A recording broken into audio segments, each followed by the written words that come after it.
Welcome back to the Deep Dive. Today, we're really getting into something fundamental, the human need for connection and, well, what happens when we get it wrong. Exactly. We're doing a deep dive into that message from Sunday, January 11th at Living Hope Community Church. It was called ReConnect the Disconnect, presented by Peyton. A really powerful message. Our mission here is to pull out the practical framework and the theological bedrock of that teaching. Right. It's all about moving past just being in the same room. Yeah. Just being together to actually being with someone. And that's where things get, well, transformative. And just so you know, if you want to see the whole thing, the full video recording is linked right in the description for you. You can also find it on the Living Hope webpage, YouTube, Facebook, even the church app. And you'll want to. There's a lot to unpack. There really is. The message starts with such a simple modern problem. The dropped call. Both the worst. It is. Jeremy shared this story about calling his sister, Lisa Hansen, who leads Power Over Predators, and he's having this, really vulnerable heart-to-heart moment. He's opening up. Totally. Letting his guard down, sharing deeply, feeling that real connection, and then his phone rings. And it's her, the person he thought he was talking to. Exactly. He'd just been pouring his heart out to nobody, just talking to himself, and that feeling, that realization that all that emotional energy just went into a deadline. It's just awful. And that's the metaphor, isn't it? That painful, perfect metaphor for our relationships. We can be sitting right across the table from our spouse or in the car with our kid. Physically present. Right. Physically there, but not with them. They share something, maybe something exciting or something they're struggling with, and we just hit them with, indifference or cold logic or advice they didn't ask for. Which makes them feel like they're talking into a void. Precisely. And in that moment, the dynamic it shifts completely. We stop being what the message called a source of life for each other. And there are real consequences to that. Huge. The brain literally shifts into survival mode. The walls go up, the focus narrows, and, it becomes incredibly hard to rebuild that trust or get that connection back. Okay, so let's unpack the theological foundation here, because that's where the permanent solution is. The message really anchored on God's answer to our disconnect problem being Jesus, Manuel. God with us. The incarnation, God who is spirit, chose to be confined to a human body, an earth suit, just to connect with us perfectly. But that physical presence, that earth suit, had limits. That was a key part of the message. It was. It was limited by time, because that body was going to die. And it was limited by what Jeremy called Bluetooth range. I loved that analogy. It's so good, right? Mm-hmm. If you weren't right there within earshot of Jesus, you were, disconnected. He was known for disappearing to go pray. So if we were only relying on his physical presence, we'd be in trouble the moment he ascended. We'd be right back where we started, which makes what he told the disciples in John 16 so shocking. Yeah. He says it's good news that he's leaving. It seems completely backward. It is for your benefit that I go away. How could that possibly be better? Because of the upgrade. It's the difference between an external connection and an internal one.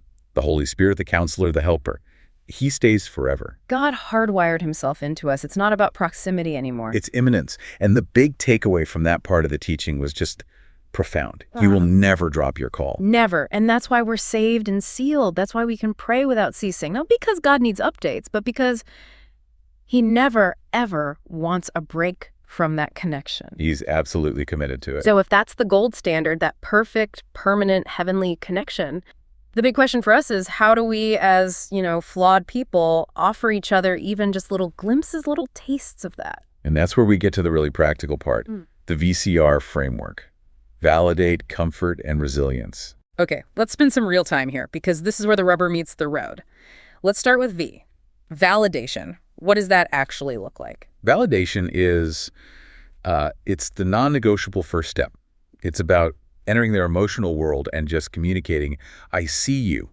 I'm standing here with you. So it's more than just saying, I hear you. Oh, much more. You identify the emotion they're feeling, anger, frustration, whatever. You match it with your tone, and you actually repeat the scenario back to them. You mirror their reality. And the message was really clear about what not to do. Yes. Crucially, you do not try to fix it. Yeah. Not yet.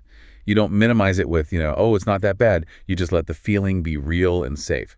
That's what lowers the defenses and gets them out of survival mode. Okay, so once you've validated, you move to C, for comfort. How do you do that without accidentally minimizing the pain you just validated? That's the art of it. Comfort is about finding something genuinely good to appreciate in spite of the problem. You're looking for their character, their effort. You're showing them a bigger picture that doesn't erase the current one. Like, failing that test is just awful, but I so respect how hard you studied for it. Exactly. You validate the loss, but you comfort the person. Yeah. And that's what builds the R. Resilience isn't something you start with. It's the result you get from V&C. The message gave us a biblical gold standard for this, the story of Elijah. Yes. After this huge victory, Queen Jezebel threatens him, and he collapses. He runs into the wilderness and literally prays to die. He's completely in survival mode. You'd expect God to give him this big lecture, right? Where's your faith, Elijah? That's not what happens. God knows he's spent, physically and emotionally. So he sends an angel. And the V&C that happens is so simple. It's stunning. The angel just lets him sleep, brings him food and water twice, and all he says is, get up and eat, or the journey will be too much for you. That's it. No sermon. It's nonverbal validation. God met his physical and emotional exhaustion first. He provided with witness before he provided witness. That's a key insight from the message. The bigger the emotion, the fewer words you need. Resilience, the new mission, that only came after the connection was totally secure. So if Elijah is the gold standard, the message also gave us a huge warning label. Job's friends. Oh yeah, the masters of how to destroy a connection. But they started so well. Perfectly. Job is a wreck, and his 3 friends just sit with him in silence for 7 days. That is masterful validation. But then they open their mouths. And they fell right into what the message called the 3 fixer traps. Let's break these down, because I think we all do this. Trap number 1, the teacher. The teacher. This is when you try to make a crisis a teachable moment way too soon. Yeah. The example was, your college kid fails a big test because they procrastinated. And you jump in with, see, this is a great life lesson about time management. Right. And the advice is totally true. But the timing makes it just toxic. Why? Why is good advice so bad in that moment? Because their brain is flooded with emotion, shame, panic. The learning centers are literally offline. Your logical advice just feels like judgment, and it pushes them deeper into that survival mode. So the way to reconnect is to lead with shared experience. Something like, ugh, I have been there. That feeling is just the worst. Yes. You connect first. You teach them that you can handle their failure with them before you teach them how to avoid the next one. Okay, trap number 2. I'm so guilty of this one. The storyteller. We all are. This is when your friend tells you about their coworkers stealing credit for their project, and you immediately launch into your own story about your old boss, Gary. I do, because I think I'm relating. Oh, I know exactly what that's like. I know, but it disconnects because you've just made them the audience to your story. They came to you as the main character with a fresh wound, and suddenly they're watching a rerun of your old scar tissue. It shifts the spotlight. Completely. The ReConnect strategy is to use the memory of your story to fuel your empathy, but keep the focus entirely on them. That is awful. Tell me more about what happened. Keep them on their script. Okay, trap number 3, the time traveler. This one is tricky because it often sounds so spiritual and hopeful. Things like, don't worry, in 5 years you won't even remember this. Or, God has someone even better planned for you. The problem is when we do that, we're usually just trying to fix our own discomfort with their pain. We want to wrap it up with a nice, neat bow. And it can make God feel really distant, like he only cares about the future, not the now. Exactly. The message pointed out that God was not pleased with Job's friends for speaking for him with words without knowledge. So the strategy is just stay. Stay in the messy middle with them. Get comfortable with being uncomfortable. That's it. Which brings us back to that video clip in the message. The mother with the toddler who is frustrated with his toy. Yeah, what was so striking was she never fixed the problem. She didn't move the rug or show him a better way. Nope. She just got down on his level, mirrored his frustration, and gave words to his feelings. She stayed connected. That's the whole goal. Repatterning our brains to connect first, not fix first. We can do that because the Holy Spirit, the perfect comforter, is always connected to us. Always. And that leads to that final, powerful story from the message. Hagar. Genesis 16. She's completely alone, fleeing abuse, pregnant in the wilderness, an outcast. The ultimate invisible person. And in that darkest moment, the angel of the Lord finds her.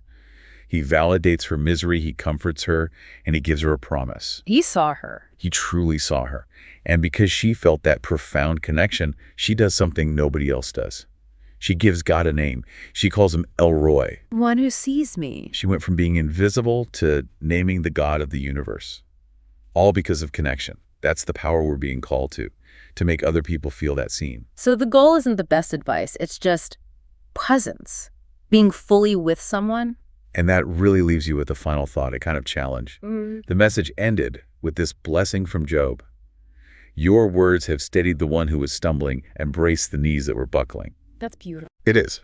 And the question it raises is, if we actually master this VCR model, if we really avoid those fixer traps, how profoundly and how immediately could our presence change the course of someone's pain? I mean, think of that stabilizing effect we could have right now. That is a powerful challenge, something to really think about until our next deep dive. Thanks for joining us. We hope this helps you reconnect the disconnect in your own life. We'll talk to you next time.